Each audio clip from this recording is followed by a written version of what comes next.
Good morning once again. My name is Apostle Hephzibah, the Senior Pastor of Glory House of Covenant Ministry International, Makurdi, Benue State, Nigeria, and also the President, Women Arise and Support the Vulnerable Initiative. I'd like you to give me a few minutes of your time to pray with you this morning on the topic I titled, God, my Helper. And I'd like to read from the book of Psalms, chapter 46, verse 1 and 2. And I read, God is my refuge and strength, a very present help in trouble.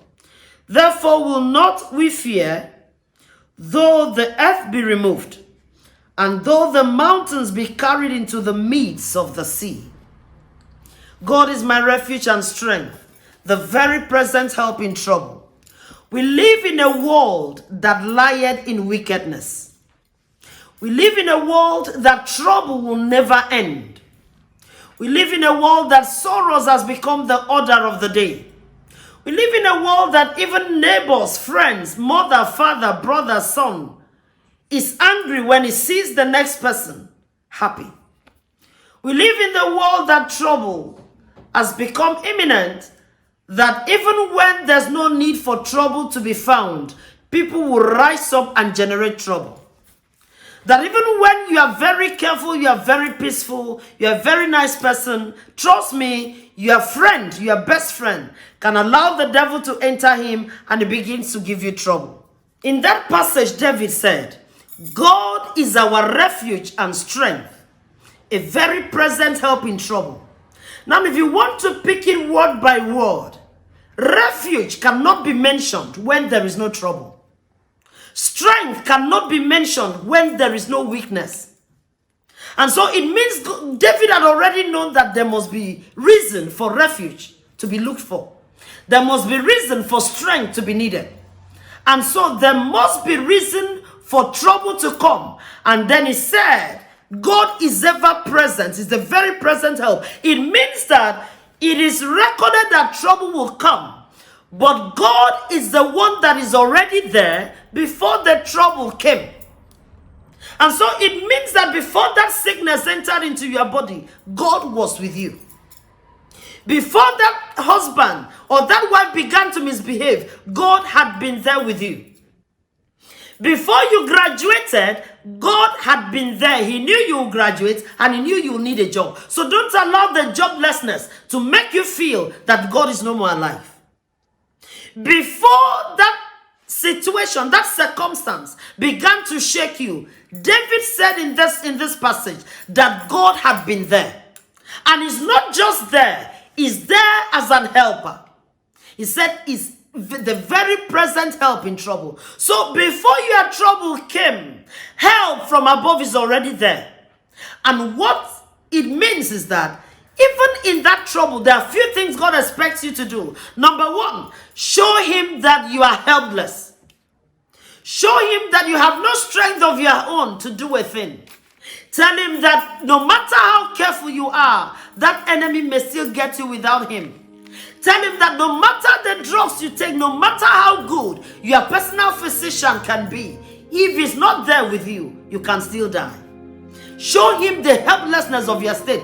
Number two, don't put your hope on the arms of flesh. Jeremiah said in Jeremiah 17:5, it says, thus said the Lord, cursed be the man that trusted in man.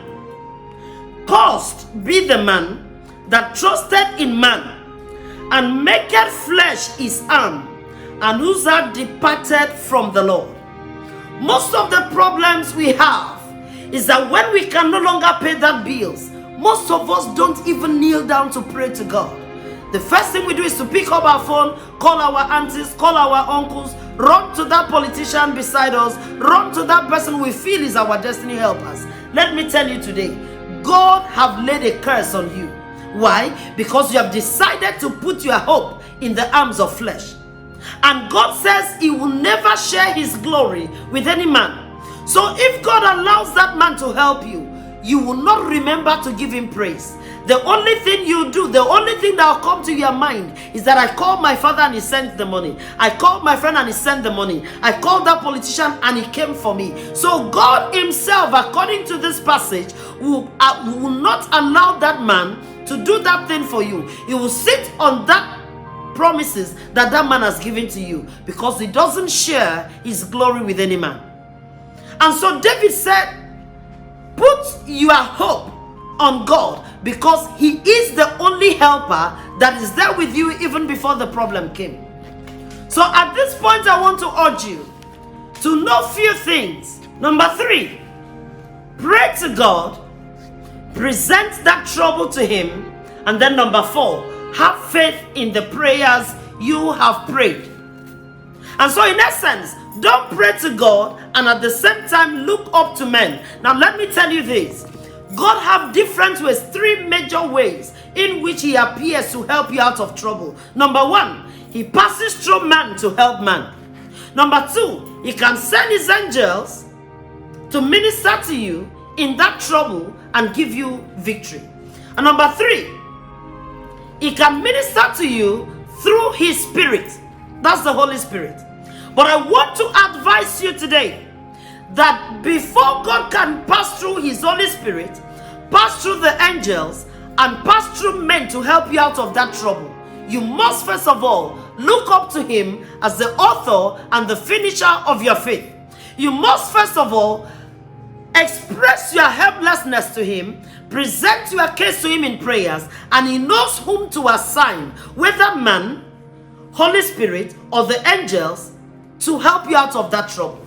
And so hear me this morning as I pray with you, that the grace not to look to left or right, but to look up to God in that trouble rests upon you now. And so the grace not to look at idol. This is really a problem in Africa, that you see even some pastors, the moment they have issues, they run to the gods of their fathers. Let me tell you, the gods of your fathers are blind. Let me tell you, that thing you secretly believe in cannot help you. The songwriter says all other gods are the works of men. Only God is the true God. And so I pray for you this morning that the grace never to look at that power of your father's house, the grace never to look up to men, the grace never to even believe in yourself rests upon you. I pray for you today that the help of God come through for you. The help of Jehovah meets you at that point of need, because it's the very present help in that trouble. I command that trouble to disappear. I command that sickness to disappear. I command that joblessness to disappear. I command that sickness, that trouble of life, that turbulence in marriage to disappear. I command that womb to be open. I command that child not to die. I command that cultist child to be restored back to you. And I declare from today, as you discover that God is your help, and as I pray for you this morning, may that help get to meet with you in your office. May that help meet you in your sleep. May that help meet you even in your dreams. May that help meet you in that financial turbulence that you find yourself in right now. May that help meet you and deliver you from the hands of the wicked. It is well with you. Don't forget, the help of God is always beside you.